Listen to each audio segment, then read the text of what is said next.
నీతిమంతులకు జయము కలుగుట మహాఘనతకు కారణమగును.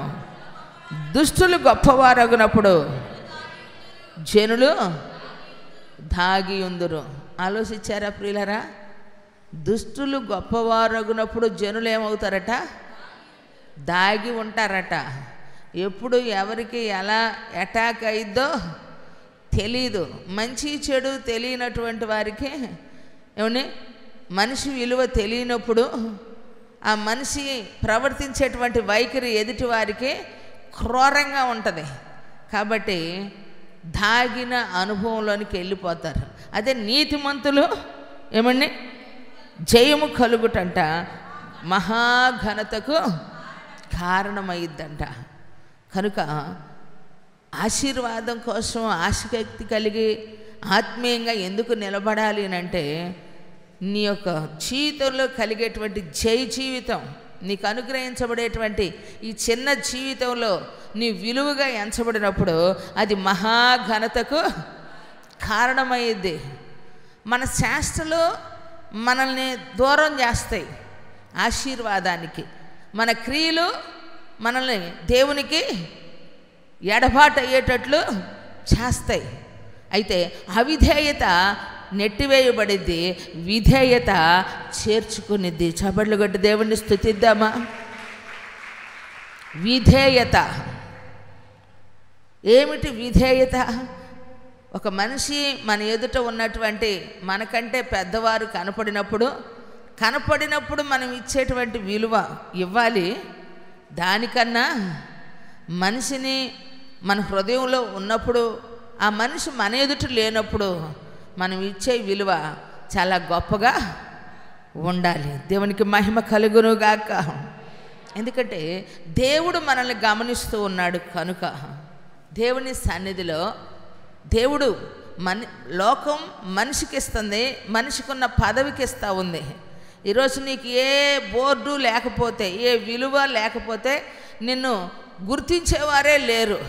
కానీ నీకు పక్కన ఏ బోర్డు లేకపోయినా, నువ్వు చదివిన క్వాలిఫికేషన్ కావచ్చు, నీకున్న పదవి కావచ్చు, నీకున్న ఆస్తి కావచ్చు, నీకున్న బలగం కావచ్చు, ఆ పక్కన బోర్డు వీడికేవరా ఆస్తిపరుడు, వీడికేవరా ఏమండి ఉద్యోగస్తుడు, వీడికేవరా అట్ట ఇట్ట అని లేకపోతే ఎవరు పట్టించుకోరు. కానీ ఏ విలువ లేనటువంటి మన జీవితాల్లో దేవుడు ఎన్నికైన వారిగా మనల్ని ఎంచుకున్నాడు అని అంటే దేవుని సన్నిధిలో మనం చూపించేటువంటి విధేయత. మనుషులకు కనబడినట్లుగా మనం ప్రవర్తించాల్సిన అవసరము లేదు. కానీ మనుషులకు అర్థమయ్యిద్ది మన యొక్క క్రియల చేత, మన యొక్క నడవడి చేత, మన మాట చేత. అందుకే జ్ఞాని అంటాడు, ఒకడు మూర్ఖుడైనను మౌనంగా ఉంటే అతడు వివేకి, మహా వివేకి అనిపించబడతారట. ఒకడు తన నోటి మాటను బట్టి తీర్పు పొందుతాడు. కారణం ఏంటంటే మనం చేసేటువంటి క్రియలు మనల్ని గురించి ఏం చేస్తే ప్రకటిస్తాయి. మనం ప్రకటించుకోవాల్సిన అవసరం లేదు, మనం కనుపరుచుకోవాల్సిన అవసరం లేదు, మన పబ్లిసిటీ కోసం మనము ప్రాకులాడాల్సిన అవసరం లేదు. నన్ను స్కూల్లో గుర్తించట్లా, కాలేజీలో గుర్తించట్లేదు, ఇంట్లో గుర్తించట్లేదు, వీధిలో వాళ్ళకి అర్థం కావట్లా. ఇంట్లో వాళ్ళకి అర్థం కాకపోతే, వీధిలో వాళ్ళకి అర్థం కాకపోతే, ఎవరికి నిన్ను కన్నోళ్ళకి, నువ్వు కట్టుకున్న వాళ్ళకి అర్థం కాకపోయినా ఏమని నిన్ను ప్రేమించిన యేసయ్యకి నువ్వు అర్థమయ్యేటట్లుంటే చాలు. దేవునికి మహిమ కలుగును గాక. కారణం ఏమిటనంటే దేవుని కనికరం పొందుకోవాలి అని అంటే ప్రియులారా, ఎప్పుడు కూడా దేవునికి భయపడి బ్రతకాలి. నా దేవుని మందిరానికి నేను వెళ్ళకపోతే ఎవరు అడుగుతారండి? ఎవరు అడుగుతారు? యేసయ్య అడుగుతాడు. నేను ప్రార్థన చేయకపోతే యేసయ్య చూస్తాడు. నేను సువార్త ప్రకటించకపోతే యేసయ్య చూస్తాడు. నా దేవుని పరిచర్య చేయకపోతే నా దేవుడు నన్ను అడుగుతాడు. ఈ లోకంలో నిన్నెవ్వరు నెక్కదీసేవాళ్ళు లేకపోవచ్చు, కానీ నీకు అప్పగించబడినటువంటి దానిలో గూర్చిన భయం నీవు దేవుని సన్నిధిలో ఉండాలి. అందుకే నిత్యము భయము కలిగి ప్రవర్తించిన వాడు ధన్యుడు. ప్రతి క్రైస్తవ విశ్వాసి ధన్యకరమైన జీవితాన్ని కలిగి బ్రతకాలి ప్రియులారా. ఎందుకంటే దేవుని సన్నిధిలో ఉన్నటువంటి మన జీవితంలో ప్రభు మనకిచ్చినటువంటి శేషం ఆశీర్వాదకరంగా ఉండాలి. దేవుడు మనకు నియమించినటువంటి పరిధిలో మనల్ని మనము సిద్ధపాటు చేసుకునేదానికి సరి చేసుకునే అవకాశం ఈరోజు మనకిచ్చాడు. అందరూ అనుకుంటారు సిలువలో దొంగకు వచ్చింది కదా రక్షణ, అప్పుడు అడగొచ్చులే. దొంగకే అనుకోకుండా అవకాశం వచ్చింది, సమయం దొరికింది. మనకి కొన్నిసార్లు సమయం దొరకకపోవచ్చు, అవకాశం లేకపోవచ్చు, ఒకవేళ అన్ఎక్స్పెక్టెడ్గా ఆయన రావచ్చు. వినపడిద్ది అంటే నీకు వినపడదు. ఏమండి, నువ్వు లేచే స్థితిలో లేవు, నువ్వు అర్థం చేసుకునే స్థితిలో లేవు. ఏమిటి? దేవుని రాకడ గురించి, ఆయన కడబోర శబ్దాన్ని గురించి. ఏంటి?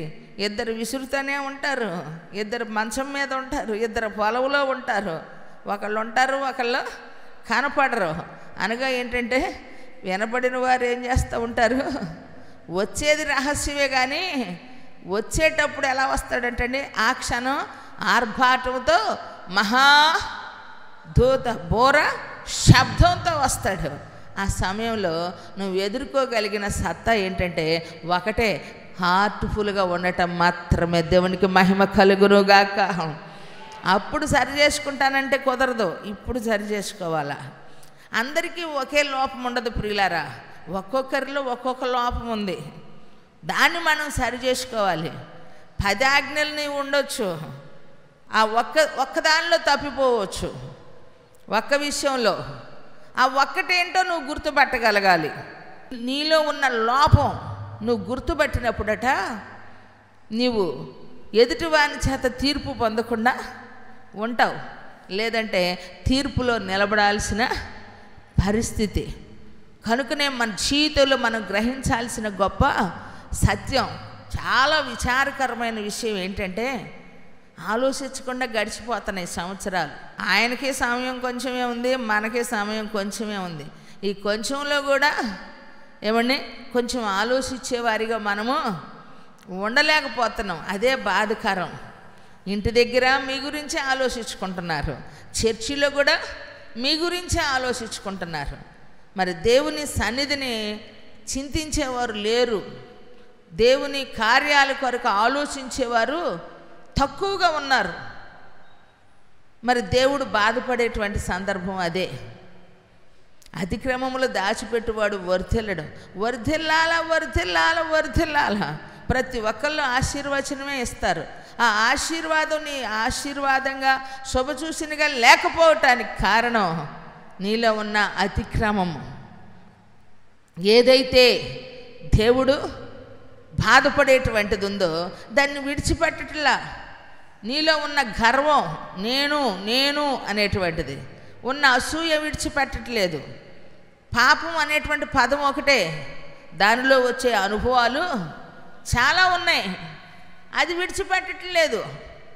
ద్వేషం, ఏమండి, ఈర్ష్య, వ్యభిచారం, అబద్ధాలు, దొంగతనం, తిరుగుబాటు, ఇవి మానుకోవాలి క్రైస్తవ్యంలో.